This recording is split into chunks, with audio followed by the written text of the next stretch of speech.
Mesdames et messieurs, bonsoir et bienvenue dans le journal de la rentrée. Le lundi 12 septembre 2022 a marqué la rentrée scolaire 2022-2023 après 3 mois de vacances dans l'ensemble des établissements préscolaires, primaires et secondaires sur toute l'étendue du territoire national. Pour pallier à certaines éventualités, la police et la gendarmerie nationale ont été déployées pour la ronde dans tous les établissements scolaires d'Odiéné. Au lycée moderne de Dodiéné, malgré la présence du personnel enseignant et administratif, pour la plupart, les cours n'ont pu être dispensés faute d'élèves en ce premier jour de rentrée. Les classes sont encore fermées. Certains parents d'élèves donnent les raisons du retard dans les inscriptions de leurs enfants. On n'était pas bien renseignés, on est venu les accompagner pour voir comment ça s'est passé. L'enfant n'a pas fréquenté ici, il est à Abidjan. Il faudra qu'il y ait un intermédiaire entre son école et moi je suis ici. Donc le temps de balancer les dossiers, c'est ce qui m'a mis en retard.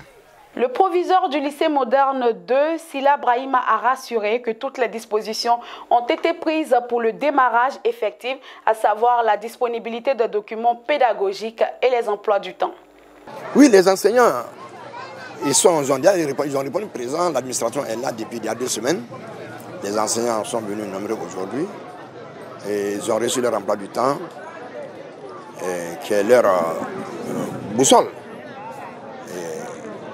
Donc, dès demain, nous avons tenu tout à l'heure une réunion avec eux. C'est que dès demain, ils seront tous prêts pour démarrer les cours. Comme les années précédentes, le lycée moderne de Dodiéné manque d'enseignants dans certaines disciplines. Les précisions du proviseur. Je voudrais vous dire tout de suite que cette année, le tableau est plus sombre encore que les années passées.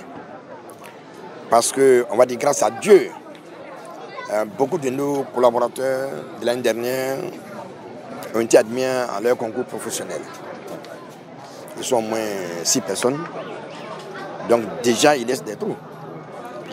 Même si nous avons espéré qu'on aura de nouveaux affectés, ce ne serait pas en début d'année. Ils viennent déjà juste à la veille des congés de Noël. Et donc, il est clair que nous allons démarrer avec un déficit encore plus grand que l'année dernière. Il faut souligner que l'effectif d'élèves du lycée moderne de Dodiéné avoisine les 3200 élèves.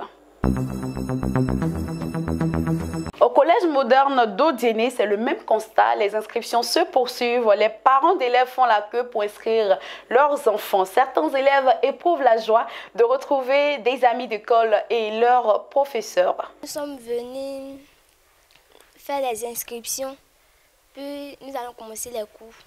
Je suis très contente de reprendre les cours. Je vais retrouver mes amis, mes professeurs, mon école. Le principal du collège Peumont-Brou-Innocent a rassuré que toutes les dispositions ont été prises pour assurer une bonne rentrée scolaire dans son établissement. Au niveau du personnel administratif, nous sommes dans l'établissement, nous sommes sur pied pour préparer dans de bonnes conditions cette rentrée scolaire.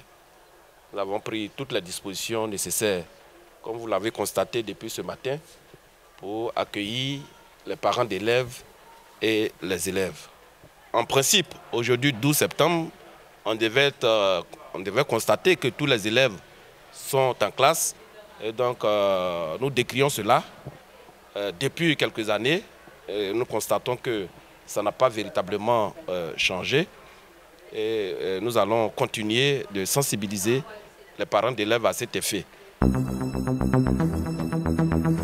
À l'EPP municipalité 1 du quartier Yangafissa, ce lundi 12 septembre, pas de robe carrelée ni kaki visible. C'est dans une cour déserte que les enseignants attendent les élèves face à des classes fermées. Balozana, directeur, déplore la timidité des parents à venir inscrire leurs enfants, mais aussi souligne le manque de classes pour accueillir l'effectif de cette rentrée scolaire. On va véritablement commencer les cours, mais on a un souci ici. C'est que nous avons un problème des problèmes de salle de classe. Ça fait que depuis le jeudi, nous avons arrêté le recrutement. Parce qu'on a la municipalité 1 qui a ses 6 bâtiments. Municipalité 2 a ses 6 bâtiments. Municipalité 3, ça fait 5 ans que l'école est créée et on n'a que 3 salles de classe. Maintenant, on vient de créer une municipalité 4 pour désengorger un peu le groupe scolaire. Municipalité 4 n'a aucun bâtiment. Donc, du coup, on se retrouve à plus de 1500 élèves pour 2 écoles et demie. Donc, du coup, on est obligé de libérer les enfants et les parents pour qu'ils partent ailleurs. Nous avons promis 8 salles de classe pour cette rentrée scolaire et 3 salles de classe au niveau du château. À nos grandes surprises, nous sommes venus à la rentrée, il n'y a pas de salle de classe. Donc, ce qui fait que si vous venez à partir de lundi prochain, vous allez constater qu'on fait la double vacation du CP2, CP2, CE1, CE2, CM1 sont en double vacation. Une école vient le matin, une école vient le soir. On a épargné la classe de CP1 et la classe de CM2. On est dedans, mais on sait que c'est pour soulager les parents. En réalité, ça nous fatigue. Parce que souvent, l'enfant, il ne sait pas s'il doit venir le matin, s'il doit venir le soir. Donc souvent, on a quoi à 13h55, les enfants viennent à 15h, 16h. À l'EPP Hermakono, ici, ce sont les élèves qui attendent les enseignants. Les parents d'élèves venus inscrire leurs enfants constatent les classes fermées. Comme l'école de Watiba, c'est ni de monsieur Kanabla école là. Bon, je suis venue accompagner mes enfants. Je vois que les classes sont fermées d'abord. Hein. Peut-être ils sont sur la route encore pour venir. Je suis venu pour inscrire ma fille de 6 ans au CP1. Et puis il y a sa grande soeur qui va faire le CE2. C'est-à-dire du CE1, elle passe au CE2. Maintenant, bon, comme je suis nouveau affecté dans la ville, je viens déjà pour une prise de contact avec le directeur de l'école pour pouvoir lui remettre les différents dossiers des enfants. Le directeur Monstan Gustave, seul personnel administratif présent sur les lieux, reçoit les parents d'élèves. Au niveau des inscriptions, voilà, on a commencé le lundi 5, les inscriptions. On a commencé, c'est lent. C'est lent. Il faut rappeler que 2 bâtiments, y compris la maternelle de cette école, ont été littéralement dévastés par la tornade du 30 mars au 1er avril 2022. Les travaux de reconstruction sont donc en cours pour permettre à tous les élèves de prendre part aux cours dans les classes dédiées. À l'EPP Bromacoté, le constat est identique. Pas de cours. Des élèves attendent leur maître. Certains profitent pour jouer dans la cour de l'école dans l'attente du début des cours. Les parents d'élèves arrivent à compte-gouttes pour faire l'inscription ou réinscription de leurs enfants. Je suis venue inscrire mon enfant. Si la même on travaille bien, on étudie bien les enfants. Donc franchement, c'est bien. Parce que les enfants, à venir, c'est les mettre à l'école. Je suis venu à l'EPP Bromacoté 1 pour venir inscrire ma fille. Celle de l'année passée, elle est ici. Bon, c'est pour CP1, je viens faire cette année-là. Le directeur et quelques membres de l'administration sont présents. La période d'inscription, les parents traînaient un peu le pas. Mais bon, avec la reprise, en tout cas, on est un peu... Nous sommes là, bon, je dis c'est la rentrée. Nous sommes là pour les inscriptions, on attend les parents. Bon, ça traîne un peu parce qu'on ne voit pas beaucoup de parents. Nous sommes là pour les attendre. Comme vous pouvez le constater sur ces images, les toits de 2 bâtiments de cette école sont en réfection suite à la tornade du 30 mars au 1er avril 2022.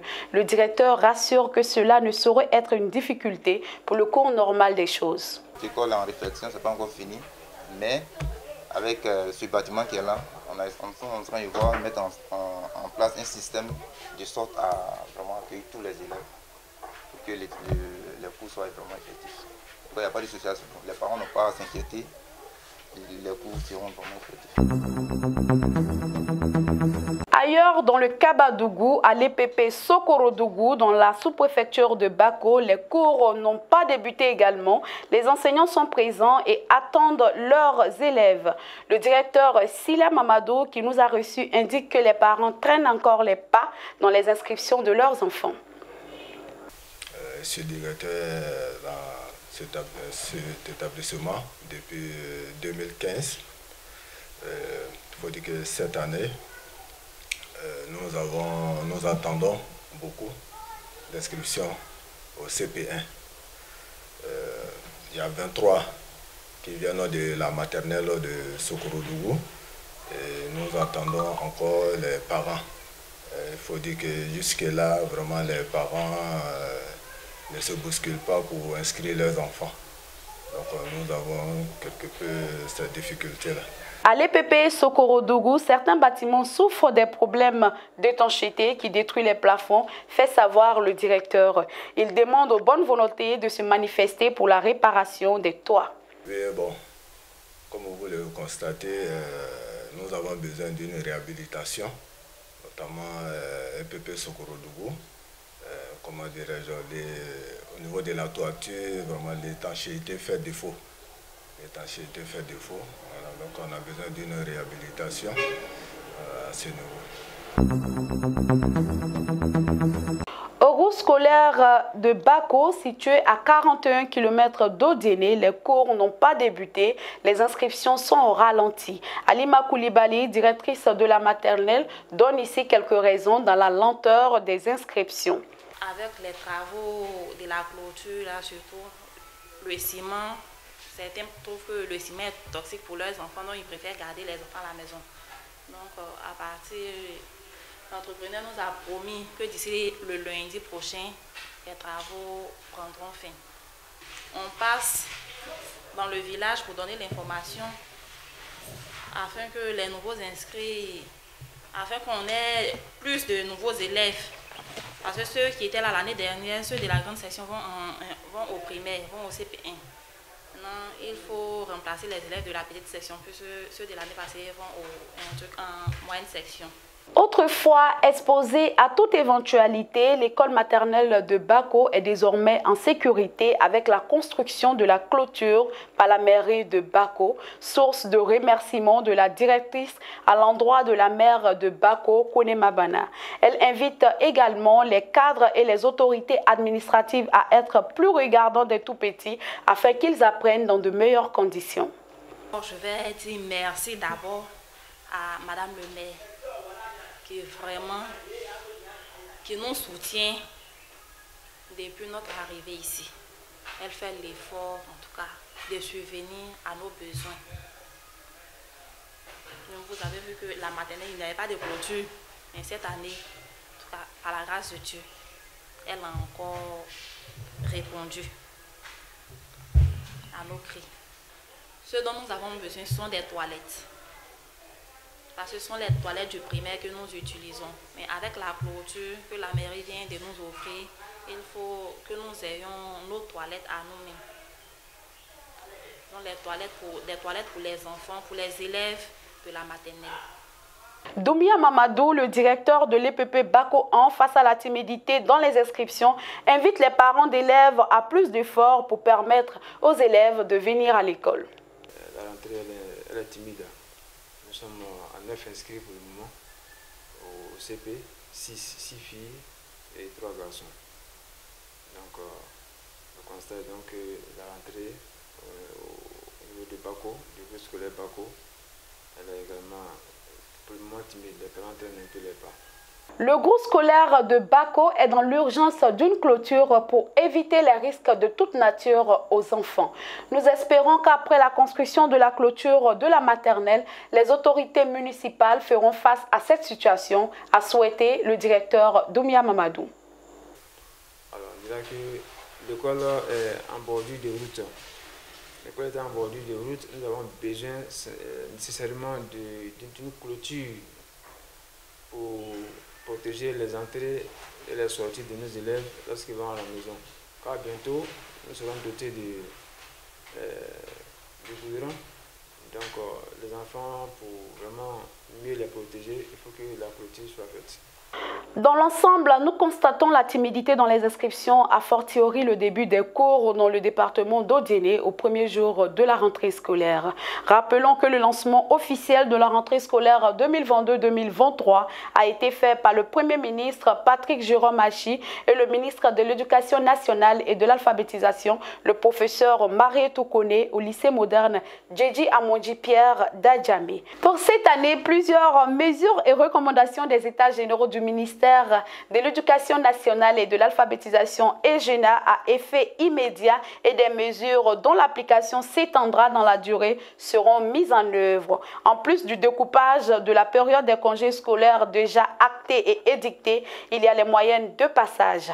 En dessous de la moyenne de 8,50 de moyenne, l'élève sera renvoyé. Pour le redoublement, il faut avoir au-delà de 8,50 et 9,49. Mesdames et messieurs, c'est ici donc que prend fin ce journal. J'ai été très heureux de vous le présenter. Je vous donne rendez-vous pour un autre journal. D'ici là, portez-vous bien.